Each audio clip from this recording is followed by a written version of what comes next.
রাজ্যে বর্ষা আসতেই আবহাওয়া একটু ঠান্ডা হয়েছে, তাপমাত্রা কমেছে, গরমের প্রকোপ থেকে একটু হলেও মুক্তি পেয়েছি আমরা সবাই। কিন্তু বর্ষার মরশুম আসতে না আসতেই মশার উপদ্রব বেড়েছে। সন্ধ্যা নামতেই ঘরে ঢুকে পড়ছে মশা।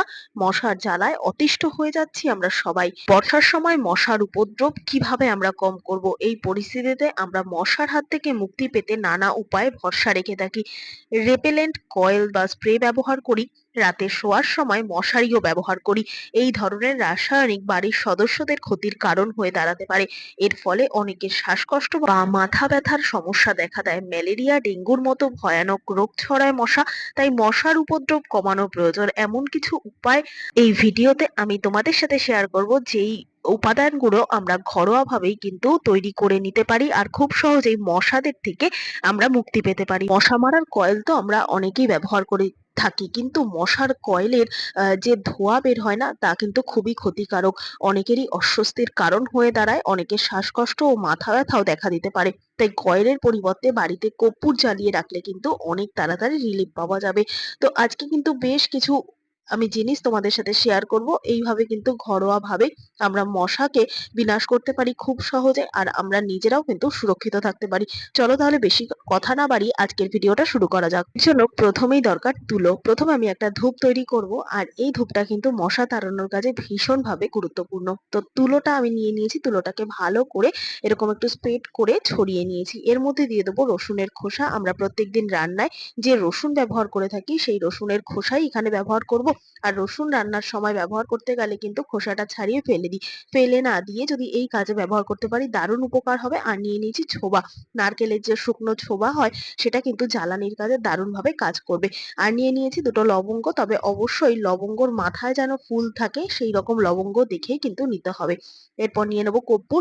হ্যাঁ বন্ধুরা, কর্পূরের যে গন্ধ, সেই গন্ধ কিন্তু একেবারেই মশারা সহ্য করতে পারে না। খুব সামান্য পরিমাণ একটুখানি গুঁড়ো করে রাখা কর্পূর নিয়ে নিলাম।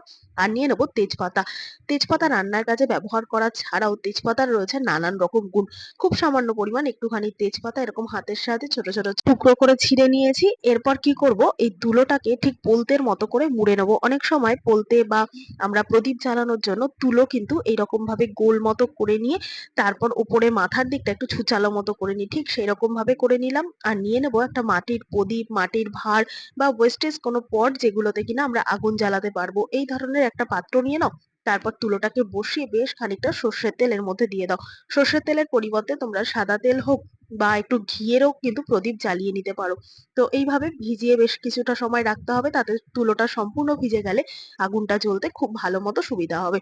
এরপর এই প্রদীপটাকে জ্বালিয়ে নাও। বন্ধুরা, এই প্রদীপটা যে এর যে ধোঁয়াটা, এই ধোঁয়াটা যে কতটা কাজ দেবে না, তোমরা যতক্ষণ না নিজেরা বাড়িতে বানিয়ে তৈরি করে এটাকে ব্যবহার করতে পারবে, ততক্ষণ কিন্তু তোমরা নিজেরাও নিশ্চিত হতে পারবে না যে এইভাবেও কিন্তু আমরা মশা তাড়িয়ে ফেলতে পারবো। তো প্রথমে এই প্রদীপটাকে আমি জ্বালিয়ে নিয়েছি। জ্বালিয়ে নেওয়ার পর এমন কোনো জায়গা নেই যেখানে এটা আমরা দিতে পারবো না।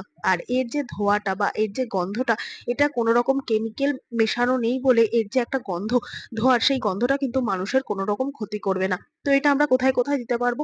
ঘরে আসবাবপত্রের কোণাকানাচিতে, খাটের নিচে, আলমারির পাশে, সোফার পাশে, এমনকি জানলায়। যেখানে আমাদের গাছ রয়েছে বা যেখানে আমরা গাছে জল দিই, সেইখানেও কিন্তু বেশ খানিকটা জল জমতে দেখা যায়, সেই রকম জায়গাতে এই ধুঁয়োটা দিতে পারবো। তো সকাল বিকেল সারাদিনই কিন্তু এই ধুঁয়োটা যখন খুশি দেওয়া যায়। এমনকি খাওয়ার ঘরেও দিতে পারবো। টেবিলের নিচে অনেক সময় দেখবে ছোট ছোট মশা ঘুরতে ফিরতে দেখা যায়। এছাড়া বন্ধুরা, ফ্রিজের পিছন দিকে যে কোণাকানাচির জায়গাগুলো রয়েছে, একটু সাবধান করে কিন্তু আমরা যে কোনো জায়গাতেই এই ধোঁয়াটা দিতে পারবো। সাথে আমাদের ঘরের যে সিঁড়ি রয়েছে, সেই সিঁড়ির কাছে অন্ধকার জায়গা বা যেখানে মশার উপদ্রব বেশি হবে বলে আমাদের মনে হচ্ছে, সেই রকম সমস্ত জায়গাতে কিন্তু এই ধোঁয়াটা দিতে পারবো। সারা ঘরে, এমনকি ঘর, রান্নাঘর, ডাইনিং রুম, স্টাডি রুম, সমস্ত জায়গাতে দিতে পারবো। তাছাড়া বন্ধুরা, এরকম ভাবে টয়লেটেও কিন্তু আমরা এই ধূপটা দিতে পারবো। শুধুমাত্র জ্বললে পরেই যে এই ধূপটা দিতে পারবো তা কিন্তু নয়। অনেক সময় স্টাডি টেবিলে যখন বাচ্চারা পড়তে বসে, তখন খেয়াল করে দেখবে আগুন জ্বালিয়ে কিন্তু বাচ্চাদের কাছে রাখতে ভয় পায়। তাই এটাকে নিভিয়ে দিয়েও আমরা কিন্তু স্টাডি টেবিলের নিচে রাখতে পারবো। যেখানে আগুন জ্বালালে ভয় থাকে সেই রকম জায়গায় আগুনটাকে নিভিয়ে দিয়েও কিন্তু বেশ খানিকটা সময় ধোঁয়াটা থাকবে, সেই ধোঁয়াতেও কিন্তু মশা আর আসবে না। তো এইভাবে কিন্তু আমরা মশা তাড়াতে সক্ষম হব। এছাড়া আরো একটা উপায় তোমাদের সাথে শেয়ার করব। তো দেখো এখানে আমি ২ কাপ পরিমাণ জল একটা পাত্রের মধ্যে বসিয়ে দিয়েছি। তো জলটা যখন হালকা গরম হবে না, এর মধ্যে আমি দিয়ে দেবো একটুখানি তেজপাতা। শুধুমাত্র যে রান্নার কাজে তেজপাতা ব্যবহার করব তা কিন্তু নয়। এরকম ঘরোয়া নানান কাজে কিন্তু তেজপাতার ব্যবহার অপরিহার্য। আর দিয়ে দেবো একটুখানি পেঁয়াজের খোসা, আর দিয়ে দেবো একটুখানি নিমপাতা। এই ৩ টে জিনিস দিয়ে ভালো মতো জলটাকে হালকা একটু গরম হতে দেবো। তো যখন হালকা, হালকা করে গরম হবে বা ফুটতে শুরু করবে, জলের কালারটা চেঞ্জ হবে, এই পর্যায়ে আমি দিয়ে দেবো একটুখানি টুথপেস্ট। তবে এক্ষেত্রে কোনো হোয়াইট কালার টুথপেস্টই ব্যবহার করতে হবে। কোনো রকম জেল টুথপেস্ট কিন্তু ব্যবহার করা যাবে না। জেল বা মিন্ট ফ্লেভারে যে টুথপেস্ট গুলো হয় ওগুলো কিছুই দিতে পারবে না। এরপর ভালো মতো জলের সাথে একটা চামচের সাহায্যে ভালো করে মিশিয়ে নিলাম টুথপেস্টটাকে। এ পর্যায়ে গ্যাসের আঁচটা একেবারে কমিয়ে দেবো আর দিয়ে দেবো খুব সামান্য পরিমাণ একটুখানি ডেটল। ডেটল, স্যাভলন বা লাইজল এই ধরনের অ্যান্টিসেপ্টিক যে লোশন গুলো হয় সেগুলো যেকোনো একটা দিতে পারো, তবে ডেটল দিলে কিন্তু দারুণ একটা কাজ করবে। ডেটলের যে একটা হার্ড গন্ধ না, সেই গন্ধটা কিন্তু ভীষণ পরিমাণে এইখানে কার্যকরী হবে। আর দিয়ে দেবো ব্যবহার করা চা পাতা। এখানে আমি দুধ চা করেছিলাম। দুধ চা করার পর যে চা পাতাটা ফেলে দিতাম, সেই চা পাতাটাকে ১ বার বা ২ বার ভালো মতো ধুয়ে নিয়ে এইখানে দিয়ে দিলাম। তোমরা চাইলে একেবারে ভালো কোনো ফ্রেশ চা পাতাও ব্যবহার করতে পারো। তবে এইভাবেও চা পাতা দিলে কিন্তু কাজ চলে যাবে। ভালো মতো ফুটিয়ে নিয়ে এবার গ্যাসটা বন্ধ করে নিয়েছি। একটা স্ট্রেনারের মধ্যে সমস্ত কিছু জলটা ঢেলে দিয়ে ভালো করে ছেঁকে নেবো। ছেঁকে নেওয়ার পর এই যে ছাঁকনির মধ্যে এই ওয়েস্টেজ এগুলো রয়েছে এগুলোকে ফেলে দেবো, আর কোনো কাজে আসবে না। আর এখানে যে জলটা বেরোলো না, এই জলটাকে ঠান্ডা হতে দেবো বেশ কিছুক্ষণ সময়ের জন্য। ভালো মতো ঠান্ডা হয়ে গেলে এটাকে একটা এরকম জলের বোতলের মধ্যে ভরে নেবো। তো জলের বোতলের মধ্যে ভরে নেবো, তো তোমাদের কাছে যদি স্প্রে বোতল থাকে সেখানেও তোমরা ভরে নিতে পারো। আর জলের বোতলের মধ্যে না হলে ঢাকনাটা কটা ছিদ্র করে নেবে, সুন্দর মতো স্প্রে বোতলের কাজ করবে। এরপর বন্ধুরা এটাকে আমরা সারা ঘরে যেখানে ইচ্ছে সেখানে কিন্তু স্প্রে করতে পারবো। দেয়াল থেকে শুরু করে রান্নাঘর, টাইলস, টয়লেট সমস্ত জায়গাতে স্প্রে করা যাবে। এমন না দেয়ালে দিলে পরে কোনো একটা জেদি দাগ বসে যাবে, এমনটা না। দেওয়ার পর হালকা করে একটু মুছে নিলে কিন্তু খুব সুন্দর মতো এটা উঠে যাবে। আর খুব সুন্দর মতো ঘরে কিন্তু একটা গন্ধ থাকবে, যেই গন্ধের জন্য কোনো রকম মশা কিন্তু ঘরে আর আসবে না। যদিও বা ঘরে থেকে থাকে তারা যেন বেরোনোর জন্য ছটফট করবে বা বেরিয়ে যেতে চাইবে বা হয়তোবা নিস্তেজ হয়ে মারাই যাবে ঘরের মধ্যে। এছাড়া ঘর মোছার জলে যদি এই সলিউশনটা মিশিয়ে আমরা ঘর মুছতে পারি সেক্ষেত্রেও কিন্তু ভীষণই সুবিধা হবে। অনেকেই হয়তো বলবে পেঁয়াজের খোসা রয়েছে, পেঁয়াজের গন্ধ হয়ে যাবে কিনা? একদমই না বন্ধুরা, খুব সামান্য পরিমাণ থাকায় তার সাথে নানান রকম জিনিস, কলগেট বলো বা ডেটল বলো বা কর্পূর বলো, এই ধরনের জিনিসগুলো মেশানো কারণে কিন্তু পেঁয়াজের গন্ধটা একেবারেই কেটে গেছে। বন্ধুরা এই স্প্রেটা কিন্তু আমরা টয়লেট থেকে শুরু করে ডাস্টবিন এরিয়া, ঘরের আশেপাশে কোনো জঞ্জাল এরিয়া, আশেপাশে কোনো পুকুর বা ওপেন কোনো ড্রেন বা জঙ্গল কোনো কিছু থাকলে যেখানে প্রচুর পরিমাণে মশার উৎপাত লক্ষ্য করা যায়, সেই সমস্ত জায়গায় কিন্তু আমাদের নিজেদের সেফ থাকার কারণে কিন্তু এই সলিউশনটা আমরা স্প্রে করতে পারি প্রত্যেকদিন ১ বার করে।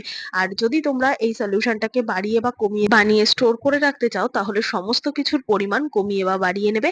তো এছাড়াও আমরা যে সমস্ত জায়গায় গাছ লাগাচ্ছি, গাছ লাগানো জায়গায় তো প্রত্যেকদিন জল দিতে হয়। তো সেইখানেও কিন্তু দেখবে জমা জল যদি থাকে না সেখানে মশা আসে। এছাড়া বন্ধুরা খাটের নিচে কোণাকানাচিতে, আলমারি কোণাকানাচিতে, কম্পিউটার টেবিলের সাইডে, খাটের নিচে, এমনকি আলমারি কোণাকানাচি সমস্ত জায়গাতে কিন্তু নিঃসন্দেহে নির্দ্বিধায় এই স্প্রেটা করতে পারো। আর এই স্প্রেটা ব্যবহার করার ফলে ঘরে বাচ্চা থেকে বয়স্ক কারোরই কিন্তু কোনো রকম সমস্যা হওয়ার কথা নেই, যেহেতু এর মধ্যে কোনো রকম কেমিক্যাল মেশানো নেই। তাই এইভাবে যদি আমরা মশা তাড়িয়ে ফেলতে পারি আমাদের জন্য বেশ অনেকটাই সুবিধা হবে। তো আশা করছি আজকে সমস্ত টিপস তোমাদের কাজে দেবে। ভালো লেগে থাকলে লাইক, কমেন্ট, শেয়ার করে পাশে থাকবে। আমার এই ভিডিওটা তোমরা কে কোথা থেকে দেখছো কমেন্ট করে জানাতে ভুলবে না। দেখা হবে আবারও অন্য কোনো ভিডিওর সঙ্গে। ধন্যবাদ।